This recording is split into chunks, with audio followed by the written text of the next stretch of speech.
I'm David Llewellyn, Marketing Director for AppsFlyer in EMEA, and it's a privilege to be part of this great event. So I'll start by saying a big thanks to Louis and his team for making this happen, and hopefully that we can all do this in person, of course, in 2022. Now, I know it's a bit of a cliche, but it's also true. 2020 proved beyond doubt that change is constant, and now we have iOS 14.5 to deal with this year. What I love about this industry is the pace of change, but more importantly, how resourceful all of the members of the ecosystem like you are when it comes to adapting and innovating. And we need to do this now more than ever before. That much is very, very clear. The impact of iOS 14 and app tracking transparency on mobile user acquisition and the unit economics of many app businesses can't be underestimated. But it is not a surprise that Apple has done this either. Regulatory attention and changes in platform policies towards a more user-centric environment has been a growing trend in the mobile and digital landscape since the early 2000s and the very first iPhone. We should expect further privacy regulation to follow, possibly in the form of Google launching something similar to ATT soon, but we hope in a more advertiser-friendly manner. Before we go any further, just a quick intro. My name is David, as I said at the beginning, and I look after marketing here at AppsFlyer. In my former life, I was a mobile marketing and BD specialist at Skyscanner, Shazam, Amazon, and Halo, or Free Now, as you may well know it now.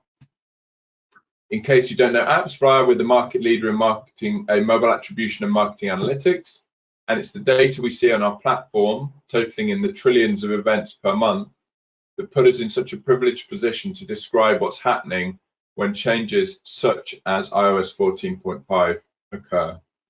The very recent rollout of ATT means it is far too early for us to draw any meaningful conclusions about long-term behavioral shifts in consumer and advertiser habits. So I'm sadly not going to be able to be giving you any answers to this huge challenge just yet.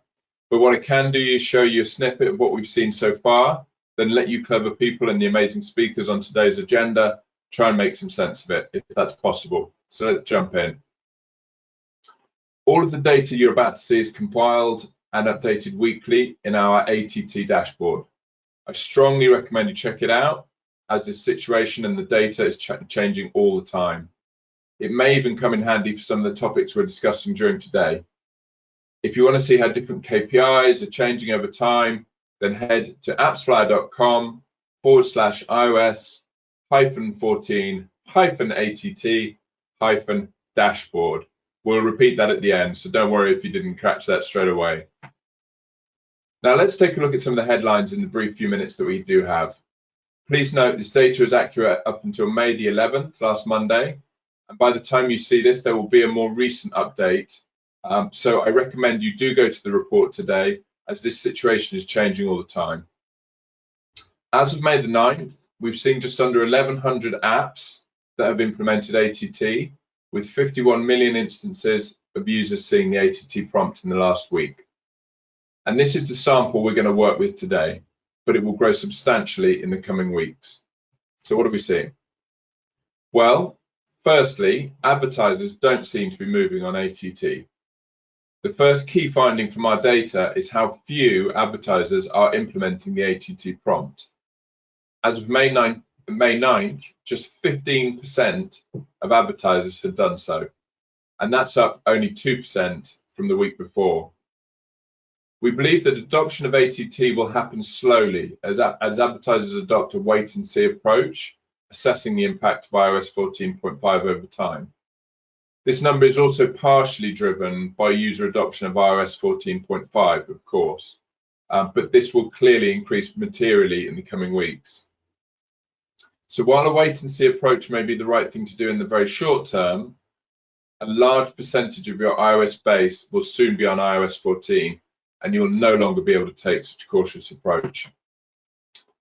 Secondly, and quite remarkably, during the second week of ATT rollout, we saw an average opt-in rate of 40% for active users. Active users are those described as those who completed a minimum of one in-app event, such as a purchase. Unsurprisingly, when we look at those who simply install an app but don't go on to convert and become an active user, this number falls to 36%, although this is still fairly high and quite a surprise in itself. Clearly, apps need to carefully consider when and how to show the ATT prompt. It can be shown later in the funnel to allow more time to gain trust and higher opt-in rates, or earlier in the funnel to allow more immediate campaign optimization. No doubt this will be the subject of some lively debate today and in the coming weeks. And finally, as I'm conscious of, we're almost out of time, we're seeing a clear increase in ad spend on Android across the globe as advertisers start to spread their risk and invest more heavily in other UA sources.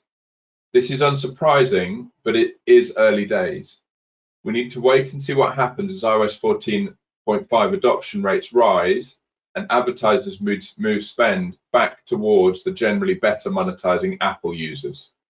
It's natural that this will happen, but the question is how soon. Developers will need to move quick to optimize their iOS 14 user acquisition, as this base monetizes so well. So the motive to reverse the trend that we see here is clear and obvious. But until they're confident they can spend wisely on iOS 14, it seems Android will increase in focus in the short term. So that's a very short and very sweet intro into some of the data that we have in our reports. I would highly recommend visiting our dashboard today and in the coming weeks, as there's so much more we can show you relating to different geographies and different verticals and different KPIs. We have dashboards that cover a significant number of markets across the globe, and as you can see, a number of dashboards that I haven't even begun to be able to talk you through today. So I'll hand back to Louis. I hope that you have a great day at AGS, and many thanks for the opportunity to allowing me to present to you briefly today. Thanks very much.